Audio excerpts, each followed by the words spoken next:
Saudi আরবে যারা থাকেন তারা তো অবশ্যই জানেন যে এই কাজটা হলো বলদিয়া বা ক্লিনার। এখানে এরা ড্রামটা নিয়ে যাচ্ছে নির্দিষ্ট স্থানে ফেলার জন্য। তো এই কাজটা অবশ্যই খুবই একটু ডেঞ্জারাস বা বিপজ্জনক কাজ। সারা রাত্র গাড়ির দুই সাইডে পেছনে দাঁড়িয়ে থাকতে হয়, ড্রাইভার তো সামনে থাকে। যদি এক সেকেন্ডও ঘুমিয়ে এদিক সেদিক হয়ে যায় তাহলে তো একদম মৃত্যু পর্যন্ত নিয়ে যাবে।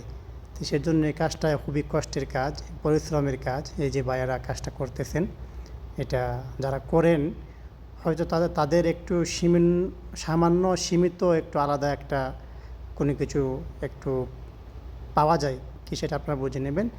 এই পাওয়ার জন্য সামান্য একটু বেশি পাওয়ার জন্য কিঞ্চিত পরিমাণ এটার জন্য জীবনের রিস্ক নিয়ে এই কাজটা ওনারা করে যান। এটা খুবই বিপজ্জনক কাজ। সারা রাত্র আসরের পরে বা মাগরিবের আগে পরে স্টার্ট করে গাড়ি, সারা রাত্র দুইটা মানুষ গাড়ি এই যে দাঁড়াইছে দেখছেন, দুই সাইডে দাঁড়িয়ে এভাবে সারা রাত্র গাড়ির পেছনে থাকে আর ড্রামগুলো এভাবে গাড়ির ভিতরে দেয়। তো ড্রামগুলো অবশ্যই মেশিনেই সব কিছু করে, হ্যাঁ, কিন্তু দাঁড়িয়ে থাকতে হয় সারা রাত্র। খুব বিপজ্জনক কাজ এটা। এই জন্য বাইরের জন্য দোয়া করি।